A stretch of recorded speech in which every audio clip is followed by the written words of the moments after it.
Hello, students. Welcome to Upgrade Career Point, your daily dose of learning. This is Anjali, and from today, we are going to start our new journey of class 11th. So, जो भी class 10th में है, आप लोग अच्छे से exam दीजिए और फिर हम लोग क्लास 11th में बढ़िया से फिर नया कंसेप्ट सबके साथ बढ़िया से स्टार्ट करेंगे और कांस्टेंट रहेंगे और पूरा एंड तक ले जाएंगे, इस जर्नी को कंप्लीट करेंगे. Okay, so students, class 11th में हमें क्या पढ़ना है? सबसे पहले जो हमारा पहला चैप्टर है वो है सेट्स. हमें सेट्स के बारे में पढ़ना है. तो हम सेट्स के बारे में पढ़ते क्यों हैं? सबसे पहले तो ये जानना ज़रूरी है कि why do we need to study about sets and what is sets. तो जैसे कि होता है ना कि हम बचपन में जब पढ़ाई स्टार्ट करते हैं तो सबसे पहले हम ABCD पढ़ते हैं, उसके बाद हम सेंटेंसेस, उसके बाद हम बुक्स वगैरह पढ़ते हैं. तो हमारे हायर स्टडीज़ के लिए सेट्स भी सेम काम करता है. It is the basic foundation of our higher studies. Okay okay so sets हम इसीलिए पढ़ते हैं क्योंकि इसे पढ़े बिना हम बाकी चैप्टर्स नहीं पढ़ पाएंगे. जैसे कि हो गया trigonometry, relation function, statistics, probability, sequence series, ये सब हमें आगे जाके पढ़ना है. ठीक है, तो उसके लिए हमें सेट्स की नॉलेज होनी बहुत ज़रूरी है. Okay students, so let us start our class. Okay, तो वेरी फर्स्ट सबसे पहले आपके माइंड में यही क्वेश्चन आता होगा कि सेट्स होता क्या है. तो आप लोग स्टूडेंट्स जानते हैं कोई भी चीज़ का collection of objects. Can you give me some example of collection of objects? Like if is a collection of cricket players या फिर क्रिकेट टीम, जो क्रिकेट प्लेयर. ठीक है, मतलब कितने प्लेयर्स होते हैं? 11 प्लेयर्स होते हैं, right. Collection of cricket player. यहाँ पे अभी कुछ कलेक्शंस लिख रही हूँ मैं, आप लोग बताना कि ये सही है या नहीं. Okay, collection of cricket players. Okay, any collection, any other collection? If we say rivers of India, right, the rivers of India, the rivers of India. If we say collection of all natural numbers, right, natural numbers, any collection we can take. And also collection of English vowels of alphabet. So vowels of alphabet, vowels of English alphabet.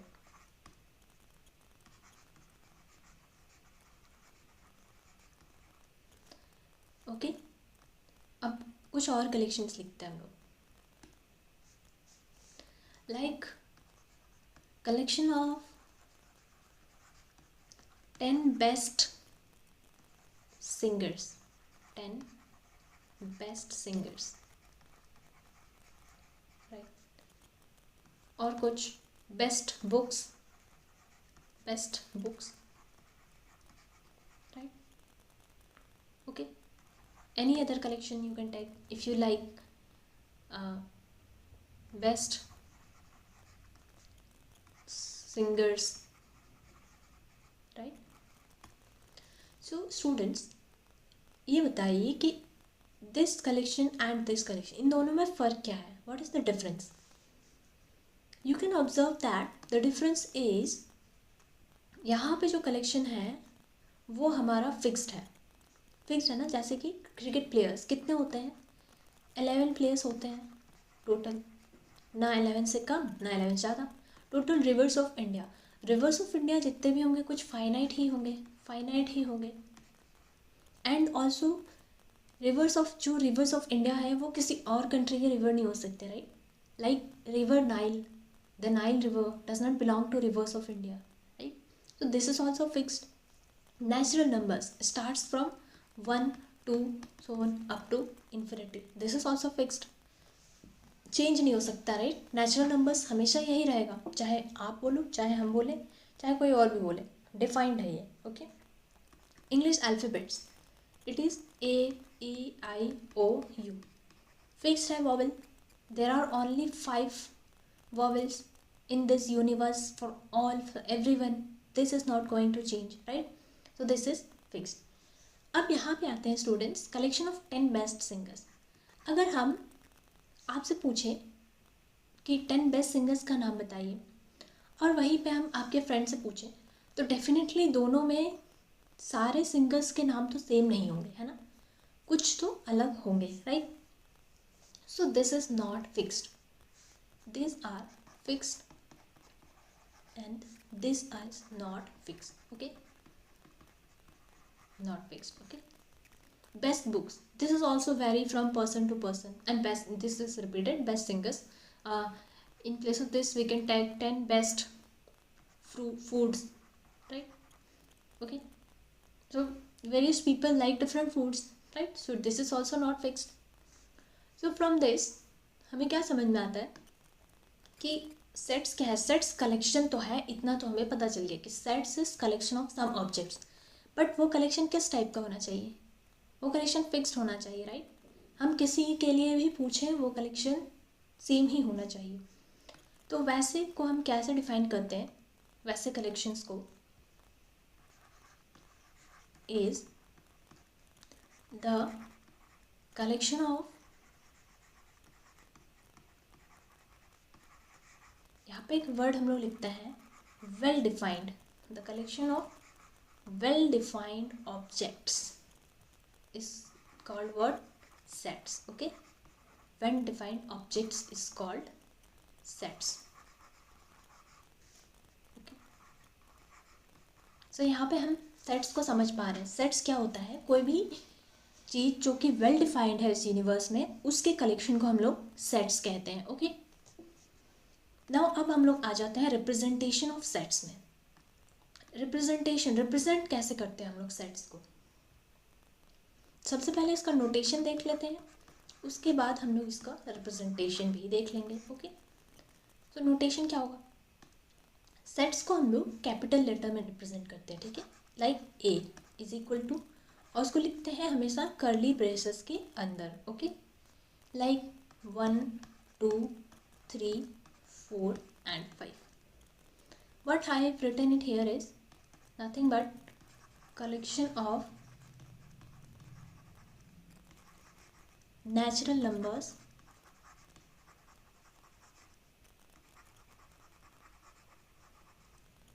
less than or equal to 5. Natural numbers less than or equal to 5, right? 1, 2, 3, 4, 5 यही तो होंगे natural number. Less than और equal to 5 में क्या हो जाएंगे? 1, 2, 3 and 4 and 5. Okay, सो ऐसे collections को हम लोग कर्ली ब्रेसेस में लिखते हैं एंड कैपिटल लेटर से डिनोट करते हैं. ओके, और अगर हम लोग सेट्स के अंदर कोई एलिमेंट लिखना चाहते हैं तो उसको हम लोग स्मॉल लेटर से रिप्रेजेंट करेंगे. Like A is equal to A, E, I, O, U. ओके, यहाँ पे E, I, O, U क्या है? Collection of vowels of English alphabet. Okay, and this represents a set of English vowels. Okay, okay, हमने यहाँ पे सीखा, क्या क्या सीखा? सेट्स का डेफिनेशन सीखा एंड सेट्स का नोटेशन सीखा है अब तक. ओके, अब हम लोग सीखते हैं सेट्स का रिप्रेजेंटेशन, कि सेट्स को हम लोग रिप्रेजेंट कैसे करेंगे.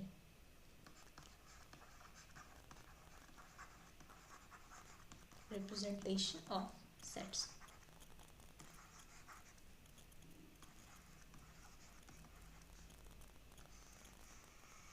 Okay, so there are 2 forms of representation of sets. सबसे पहला क्या है? हम लोग एक एक लेटर लिख के डिफाइन करते हैं. जैसे कि हमने यहाँ पे लिखा, यहीं पे मैंने आपको एग्जांपल दे रखा है, देखिए 1, 2, 3, 4, 5 ये एक फॉर्म है. And collection of natural numbers less than और इक्वल टू 5. दोनों का मतलब तो सेम ही है, दोनों का मीनिंग सेम है, ठीक है, लेकिन लिखने का तरीका अलग अलग है. ओके, सो ऐसे कलेक्शंस को हम लोग कहते हैं, चलो यहाँ पे बताते हैं, like B is equal to 1, 2, 3, 4 5। Same ही एग्जाम्पल मैंने लिया है। ऐसे कलेक्शंस को हम लोग कहते हैं roster form. Roster form, okay, roster form और tabular form.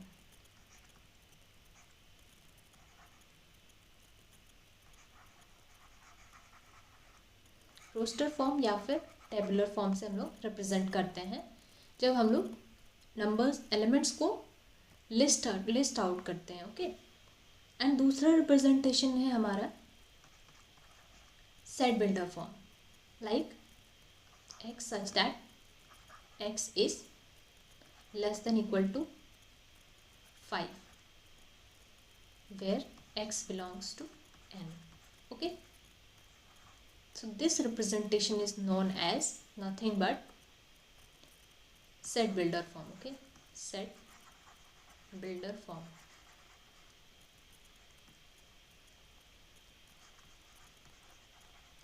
Okay, so students, have you got the definition? Do you understand what is roster form and set builder form? These are representation of sets. Let me again explain you. सबसे पहला होता है हमारा roster form, okay, roster form. Roster form में क्या होता है? We list elements. Elements are listed, okay, elements are listed like a is equal to 0 1 2 3 so on, okay.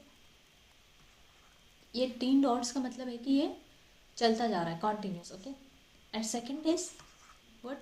Set builder form. Set builder form. Set builder form में क्या करते हैं हम लोग? एलिमेंट को लिस्ट नहीं करते हैं बट उसके प्रॉपर्टी से डिफाइन करते हैं. We define it by its property. We define by its property, okay, by its property. So this same set a is equal to 0 1 2 3 so on. किस चीज़ का सेट है? This is set of whole numbers. Set of whole numbers, right? So students, समझ में आ गया होगा आज हमने क्या क्या पढ़ा. सेट क्या होता है? सेट्स की definition, well defined collection of objects is called sets. Notation, कैसे नोटेशन डिनोट कैसे करते हैं? सबसे पहले कैपिटल लेटर से लिखते हैं, कर्ली ब्रेसेस के अंदर लिखते हैं, एलिमेंट्स स्मॉल लेटर्स में लिखते हैं, ओके ओके.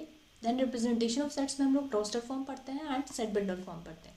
रोस्टर फॉर्म में हम लोग क्या करते हैं? एलिमेंट को लिस्ट आउट करते हैं एंड सेट बिल्डर फॉर्म में हम लोग उसके प्रॉपर्टी से डिफाइन करते हैं, ओके स्टूडेंट्स. सो होप ये क्लास आप लोग को समझ में आया है. एंड कोई भी डाउट, कोई भी क्वेरीज हो आप लोग प्लीज़ कमेंट सेक्शन में कमेंट कीजिएगा, पूछिएगा. और अगर इंटरेस्टिंग लगे तो इसे लाइक, शेयर और सब्सक्राइब भी कर दीजिएगा. और बने रहिएगा हमारे साथ. हम लोग पूरा ये क्लास 11th का सिलेबस NCERT का एक एक question we are going to solve it, okay. कोई टेंशन नहीं लेना है, एकदम बढ़िया से मज़े में हम लोग सॉल्व करेंगे question, okay. So thank you students, thank you so much.